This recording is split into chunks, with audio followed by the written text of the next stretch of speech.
மாறாத அன்பு வச்ச மகராசி மறையாத எண்ணம் வச்ச மீனாட்சி.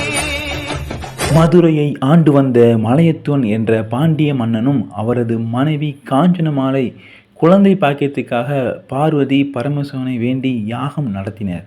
மனமிறங்கிய பார்வதி தானே 3 வயது பெண் குழந்தையாக நெருப்பிலிருந்து வந்து காஞ்சனமாலையின் மடியில் வந்து விழுகின்றாள்.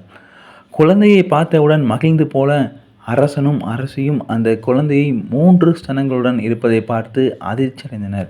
3 ஸ்தனங்கள் என்றால் 3 மார்பகங்கள். அப்பொழுது வானில் தோன்றிய ஒரு அசரி இவளை பார்த்து, இவளை ஒரு ஆண் பிள்ளை போல வளர்த்து பட்டத்து ராணியாக முடியை சூடுங்கள். பருவம் வந்ததும், அதாவது மனப்பருவம் வந்ததும் அவளுடைய 3வது ஸ்தானம் மறைந்துவிடும் என்கின்றாள். மீனாட்சிக்கு ஆணுக்கு நிகராக அனைத்து வகையான போர்க்கலைகளையும் கற்றுக் கொடுத்து மதுரையின் அரசியாக, மங்கையரசியாக மதுரைக்கு மீனாட்சிக்கு பட்டாபிஷேகம் நடக்கின்றது.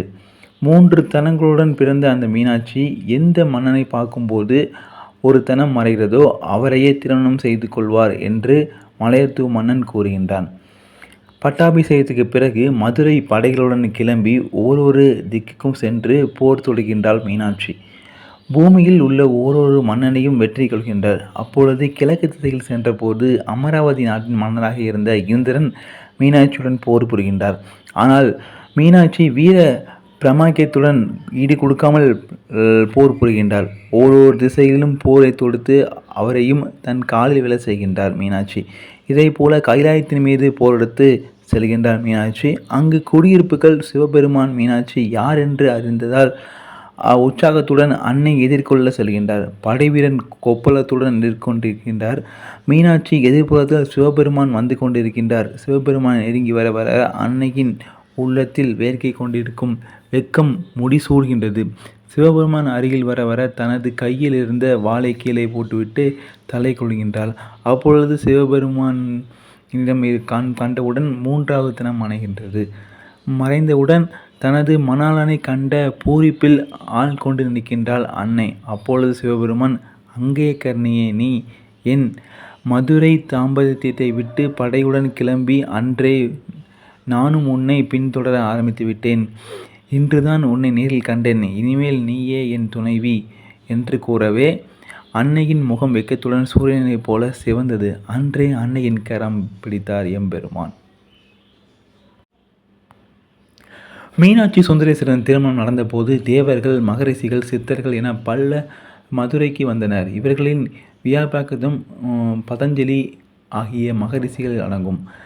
திருமணத்திற்கு வந்தவர்கள் விருந்தில் பரிமாறிக்கொண்டிருந்தனர். பதஞ்சலி மட்டும் சாப்பிடவில்லை. இவ்விருவரும் சிதம்பரத்தில் நடராஜர் நடனம் கண்டு உண்ண வழக்கம்.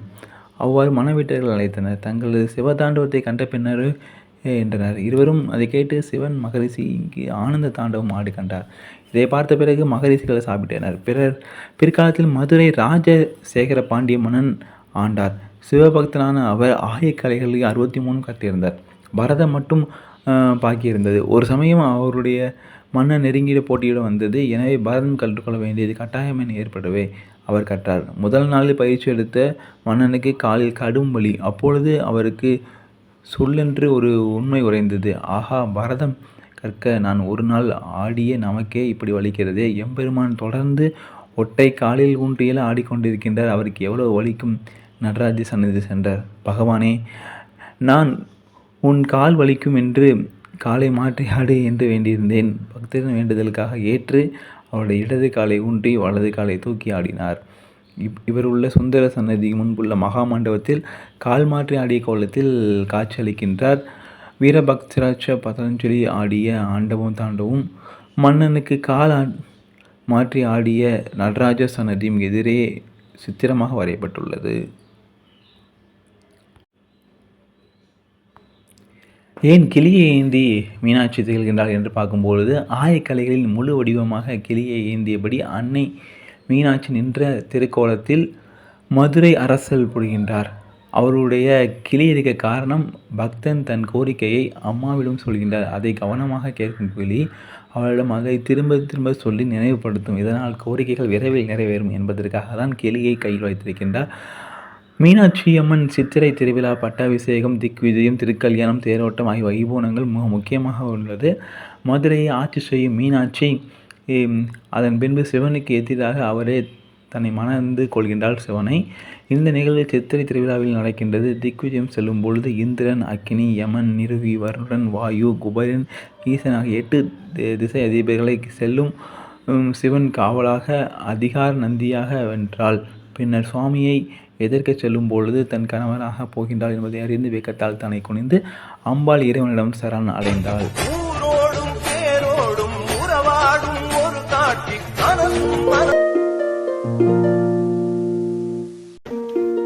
இது உங்கள் VKS FM. கேட்க துடிக்குது மனசுக்கு.